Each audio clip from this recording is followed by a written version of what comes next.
Hi everybody. I thought a quick demo would be in order of connecting remotely to the cluster using the web front ends when you do it.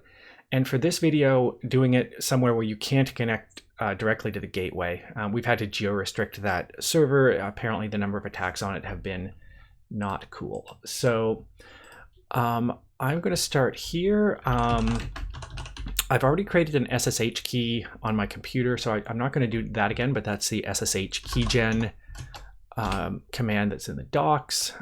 For this SSH config file, I'm going to start with the one in the docs here.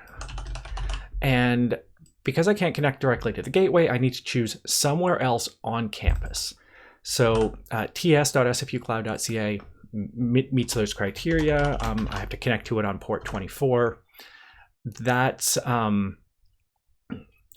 probably going to change. Like hopefully we can give you a good host name to put there. But for the moment, that one will work. Then I can, like I said, I have an SSH key there. I can copy my SSH keys over. That takes a minute. I am, by the way,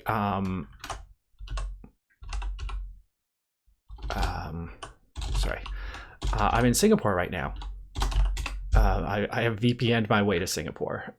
So, you know, hoping for some realism here. Password 1.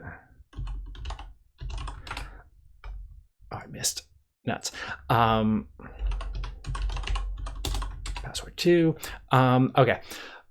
Oh, right. I have to fix that. Right. So this will copy my SSH key over. I won't have to enter my password again. Yeah, I learned this one when I was trying this earlier. That error turns out to be an IPv6 problem. That will restrict the SSH things to IPv4. The other thing I'm going to turn on here, I'm going to turn on compression on the SSH connection.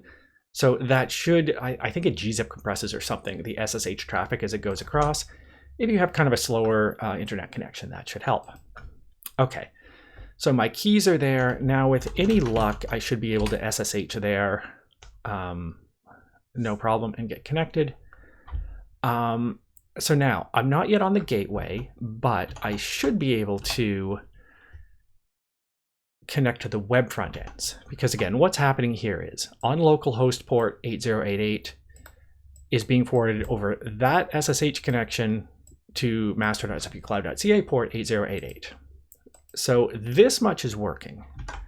I'm not actually connected yet to the gateway to, you know, run my files, to type smart submit or whatever.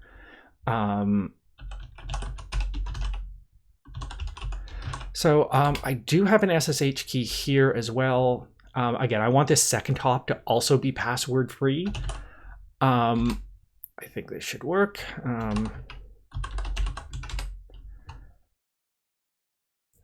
So now I can SSH from computer X on campus to the gateway. I don't need those. I don't need those port forwards. They're already taken care of. I just need to kind of get there. So now this terminal, I'm on the gateway. The other thing I need to do is get my code there, and that is unfortunately going to be a two-step process here as well.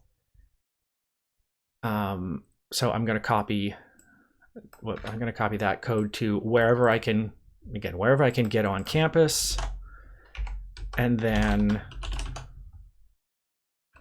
from there to the gateway. By the way, when you're typing these SSH commands, you remember the colon there after the host name. It's an easy one to forget. So I now have. I probably should have had another terminal open here. Now I'm on the gateway. I can now just start doing stuff.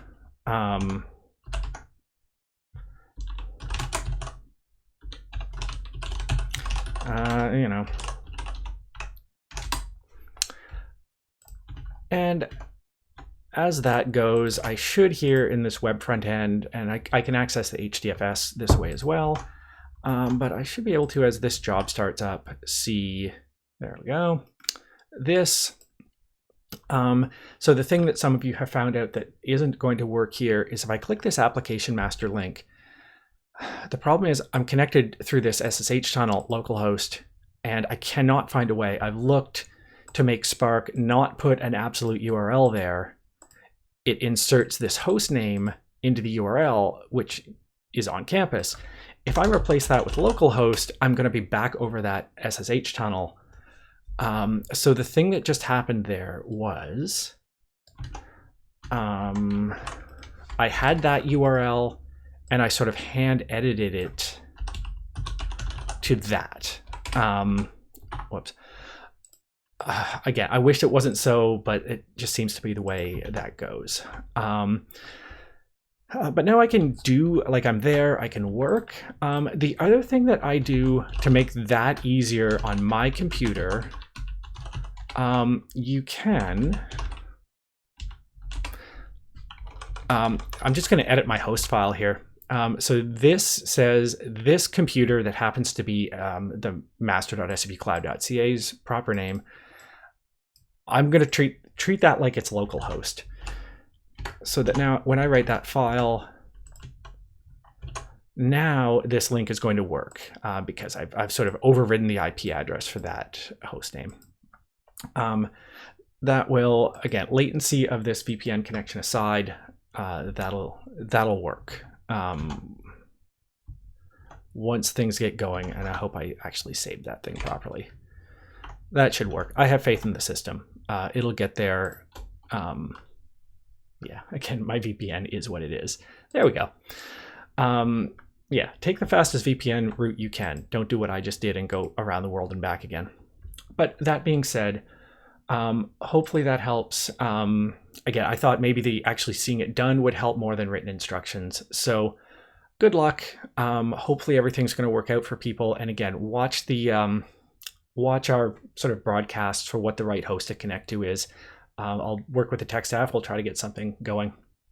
Good luck.